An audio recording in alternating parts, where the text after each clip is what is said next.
Hey everybody, and welcome to today's vlog on creating your own home gym. I'm going to go over my top pieces of equipment, the ballpark range of the prices that I'm pretty sure I paid for most of it, and kind of just why it's helpful, things you can do with it. Yeah, I'm going to try and keep this under 10 minutes.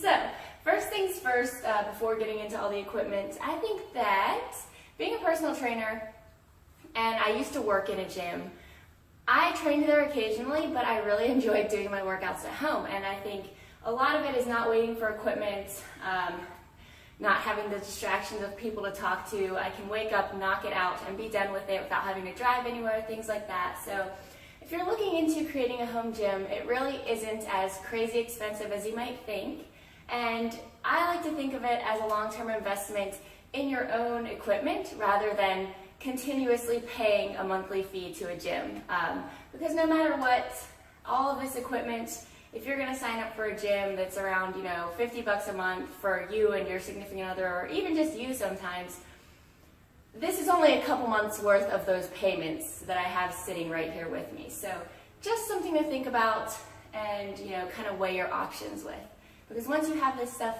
it's yours. Okay, so first things first, we're going to go with what I'm sitting on. I hope you can see my head up here. I don't know how high the camera goes.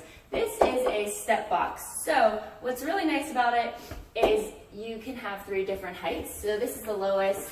You can step up here, and then if you really want to, you can use here. Gonna be honest, I've never used this height. For me, it's kind of impractical. It goes to like my mid-thigh. But if you have a significant other, like Gus could probably have a better chance of using this height than I could, because just, being taller. So this is a step box. This is honestly the most expensive piece of equipment I'm going to show you today. This cost me $80 on Amazon, and then I had to build it myself. Now there are other options to go about this. You can build it yourself, just buying the equipment. I would definitely recommend making sure you really know what you're doing though, because you are stepping on this with a lot of weight at times probably. And yeah, I do think you could also find different brands in different places. Probably maybe in store you might pay a little less, or maybe a little more. But yeah, I did my research, looked around, chose the one I wanted, things like that. You can get different heights, different qualities, different brands, and the prices are going to vary. I got free shipping on this one, so I got it. So a step box is great. You can do sit squats, step ups, step up hops. There's box jumps, all kinds of things you can do here. Weighted, unweighted exercises. One thing that I will say about this piece of equipment, very easily replaced with a sturdy chair. So for the longest time, probably about 3 years into my working out at home, I just had a really sturdy chair. I would use my weight with maybe 25, 20-pound dumbbells on it, and it was fine. It was literally just one of those folding chairs that I tested, made sure that it would hold my weight, things like that. But you can use something like that for this. If you have a stone or brick little wall, retaining wall type thing outside, you can use that. I mean, there's plenty of ways that you don't have to invest in this particular object. You can also get a bench. I've seen benches and things probably for around $50 on Amazon and all that. So this is replaceable, but something like a step, a box, a bench, a very sturdy chair is super useful for workouts. You could do hip thrusts, raised bridges off of this as well. Just super versatile, useful for cardio, weights, all kinds of stuff. So I'm gonna move on, or there'll be 10 minutes on this one piece of equipment. Probably the most important thing that I think, or the most useful and versatile thing for total body, everything, is dumbbells. If you're going to invest in nothing else, I would invest in a couple pairs of dumbbells.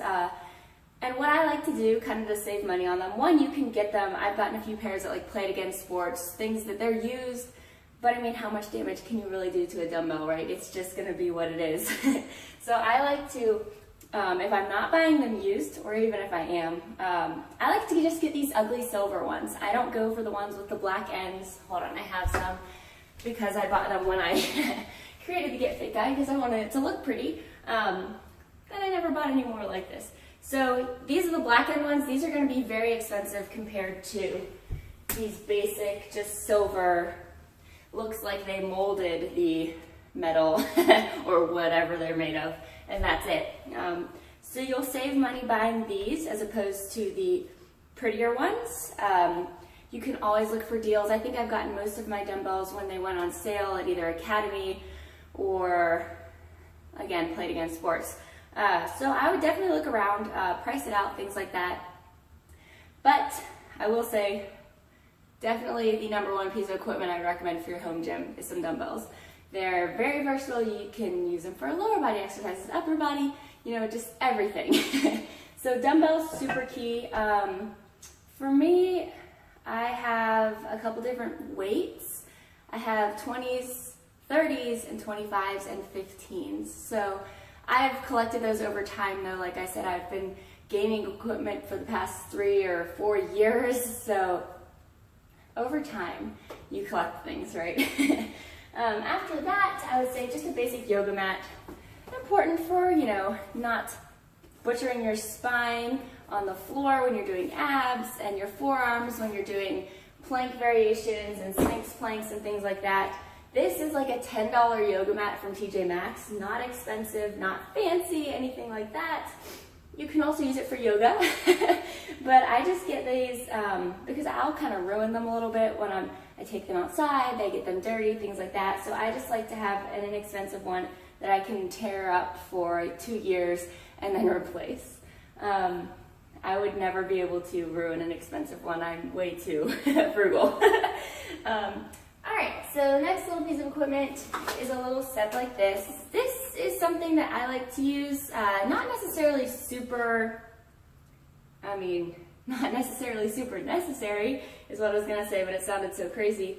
But it's a nice little piece of equipment to have. You can use it to make your lower body exercises more difficult. Say you wanted to do a lunge, so you put your foot up here, so you get an extra 4 inches of depth going back into a step back lunge. You can make things like an in and out squat. You can straddle it and jump up onto this rather than just doing it on the floor. You can do cardio exercises on it, plyo lunges, all kind of things. But as far as necessity goes, I would say this is probably more towards the end of the other step. It's something that's super nice to have eventually, but you probably don't need it at first. And in the blog post, I will rank these kind of in order of how I think necessary and helpful and useful they are. And then of course list a few things like I'm talking about now that you can do with each of them. So that was, I think, $20 at Walmart. Not a super fancy piece of equipment, just something nice to have. I don't have any stairs that I can really just use to replace this if I wanted to, you know, do split squats or things like that. So I bought a step. All right, moving on here. Another thing that's super useful and inexpensive is these bands. This is our little stretchy rubber resistance bands. They can drive you insane if they slide up your pants, but they are very, very nice and useful for targeting your glutes. You can use them for a variety of things as well, but mainly I think most people know them as things to target your glutes with. So they're inexpensive for the most part. You can get a pack of 3 resistances, usually like medium, heavy, and light. These are heavy, medium heavy, and ultra heavy. I got them. And you can usually get a pack just depending where you buy them. Amazon, sports stores, things like that. Other places online.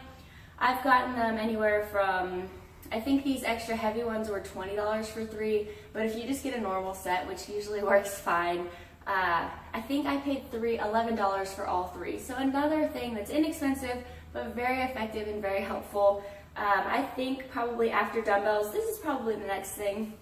Well, dumbbells, mat, and then these glute bands probably after that, because I do try to use these to intensify my lower body workouts or target my glutes at least once a week. So they're super helpful for that kind of stuff. And then you can always, of course, use them for things with your upper body as well if you have a resistance that your upper body can handle. So here we are, very inexpensive. They're just loop bands, and you can find them anywhere online and in sports stores near you. After that, I guess I can stick with another band. This is again something that, I mean, you don't necessarily have to have it, but I am doing video on things that I think are super helpful for your home gym, so here we are. This is a pull-up resistance band, but I literally never use it for that. I like to kind of hook it around, oh shoot, I might not even be in the video right now. I like to kind of, you can't see my metal railing. But we have kind of this metal railing that goes around the loft, and I like to loop this around it, and I can do banded kickbacks, I can do straight up hip thrusts, all kinds of different stuff here with this. It's also a great piece of equipment as well if you're traveling. I like to kind of use it. You can use it for, that's for another video, I'll do it later. You can use it for squats, you can use it for all kinds of different resistances, rows, everything like that. That's another thing I like to loop this around and do upright rows when I'm in a pinch. But yes, very versatile piece of equipment. Bands are great, so there that is. I honestly don't know how much this was. I'm gonna guess around $30 to $50. I'm hoping more like 30. Why would you pay 50 bucks for this, right?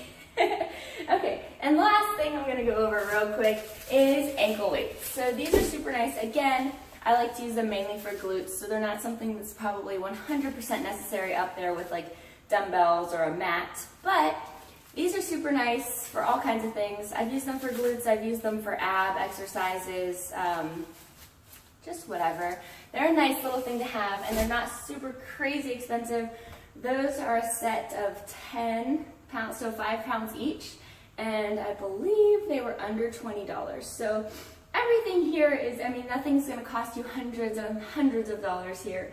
I'm not gonna try and quickly do math in my head, but I do believe that everything that I just recommended would come out to somewhere around $200, maybe less, maybe slightly over.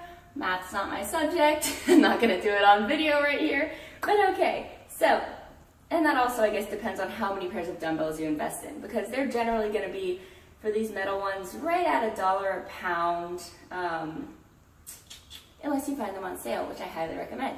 So, that's my little video on the top gym equipment that I like to have in a home gym.